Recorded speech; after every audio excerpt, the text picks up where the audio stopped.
कहते हैं ना, अंधाधुंध के राज में गधे पंजेरी खाए। अमेरिका की संसद में बड़ा बहस चल रहा है, मच गया है बवाल, क्योंकि खबर ही कुछ ऐसी है। क्या अमेरिकियों को पकड़ा हुआ है तालिबान ने? बदले में क्या करवाना चाहता है? तो वहीं भारत को रूस से तत्काल सबसे बड़ी मदद चाहिए। क्या रूस भारत की मदद करेगा? इसके अलावा बहुत कुछ, आइए जानते हैं इन खबरों को विस्तार से। अंधेर नगरी चौपट राजा टकेसेर भाजी और टकेसेर खाजा, यही हाल है अमेरिका के बाइडेन का। बाइडेन ने जो किया है उसका परिणाम अब देखने को मिल रहा है। दरअसल अमेरिका ने ये तो कह दिया कि हमने बहुत सारे लोगों को निकाल लिया है, लेकिन सच्चाई ये है कि बहुत सारे अमेरिकी नागरिक और अफगान के वो लोग जो अमेरिकी सेना की मदद करते थे अभी भी छूटे हुए हैं और अफगानिस्तान में ही है।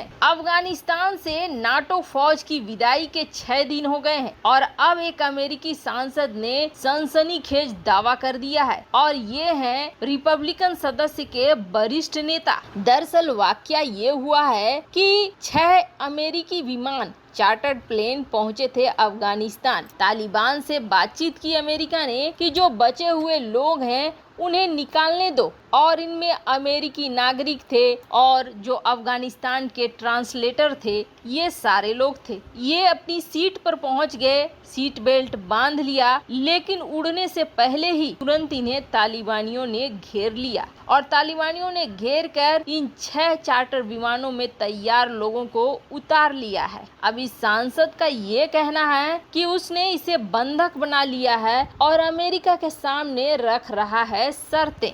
वैसे मजारे शरीफ हवाई अड्डे पर यह किया गया है, और जिसकी पुष्टि कर्मचारी ने भी कर दी है। अमेरिका द्वारा चार्टर्ड किए गए कई विमान हवाई अड्डे पर मौजूद हैं, लेकिन तालिबान ने इन्हें उड़ने की अनुमति नहीं दी है। तालिबान का कहना है कि हम इनके कागज वगैरह को जांचेंगे। अब इसका मतलब ये है कि आने वाले दिनों में तालिबान और मांगे कर सकता है। अफगानिस्तान में बुरी तरीके से बाइडेन घिर चुके हैं। डोनाल्ड ट्रंप तो कई बार बाइडेन की खुलेआम आलोचना कर रहे हैं, और रिपब्लिकन पार्टी ने बिल्कुल मोर्चा खोल दिया है। और अगर अमेरिका के सामने अब तालिबान शर्तें रखता है तो समझ लीजिए कि बहुत बुरा हाल होने वाला है। तालिबान और हक्कानी नेटवर्क के बीच झड़प होती है, अब्दुल गनी बरादर पर गोली चलती है, और ठीक उसके बाद आईएसआई चीफ अफगानिस्तान पहुंच जाता है।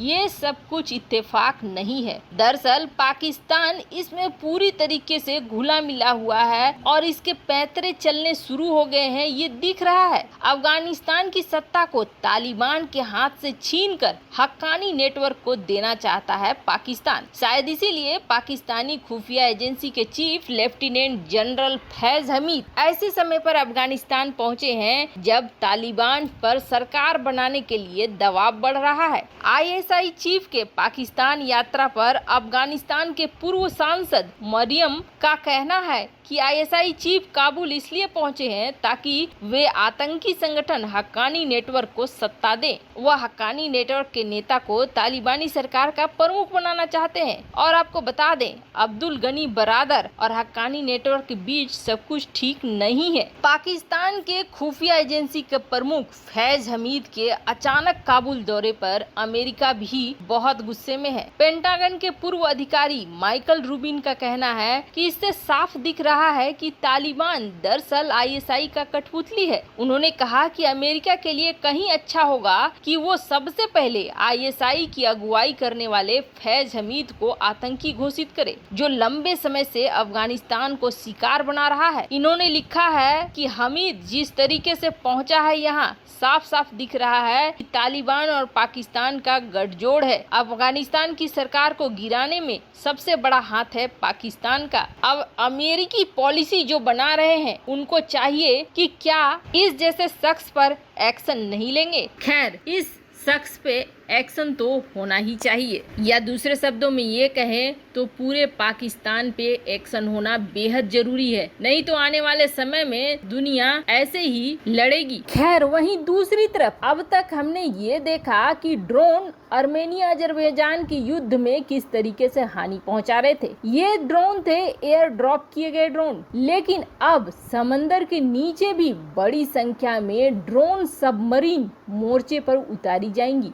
यानी युद्ध में इंसान के लिए जितने असंभव काम थे वो सब अब ड्रोन के जरिए होंगे। और चीन ने सबसे खतरनाक ड्रोन सबमरीन कथित तौर पर बनाई है और ये पूरी एक आर्मी है। चीन ने ये दावा किया था कि इसने अपनी पहली ड्रोन सबमरीन 2010 में उतारी थी और लगातार चीन ऐसे ड्रोन आर्मी जो कि थल पे भी, आसमान में भी और पानी में भी काम करे उस पे बढ़ोतरी दे रहा है। पर भारत की बात करें तो भारत को भी अब अपने नौसेना को और भी मजबूत करने की जरूरत है। भारत इस चीज को बहुत अच्छे से समझता है, इसलिए भारत ने भी इस तरह के कई हथियारों पर काम करना शुरू कर दिया है। लेकिन भारत की सबसे बड़ी समस्या ये है कि भारत में परमाणु हमला करने में सक्षम इकलौती सबमरीन थी INS चक्र। ये INS चक्र रूस वापस लौट गया है, क्योंकि इसमें कुछ मॉडिफिकेशन होने थे, कुछ करेक्शन होने थे। ये अब ठीक से काम नहीं कर रहा था। 2012 में ही इसे लीज पर लिया गया था और परमाणु क्षमता से लैस ये दूसरी सबमरीन थी जिसे रूस से लीज पे लिया गया था। लीज का समय भी खत्म हो रहा था। वैसे लीज के समय खत्म होने से पहले ही भारत ने इसे लौटा दिया था, क्योंकि इसमें कई तरह की खराबी निकल कर सामने आ रही थी। पर इन सब के बीच भारत ने $3 अरब का समझौता किया था रूस के साथ चक्र 3 सबमरीन के लिए, जो कि 2025 तक रूस देने वाला था भारत को। पर अब स्थितियां बदलती हुई दिख रही हैं। राष्ट्रपति व्लादिमीर पुतिन पहुंचने वाले हैं भारत इस साल आखिरी महीनों में, जिसके बाद ये कहा जा रहा है कि दोनों के बीच, PM मोदी और पुतिन के बीच एक बड़ी डील फाइनल होगी और ये बड़ी डील रणनीतिक और डिफेंस इन दोनों क्षेत्र में ही होगी। कहा जा रहा है कि जो डिफेंस डील होगी वो $15 बिलियन की होगी, जिसमें कई तरह के हथियार होंगे,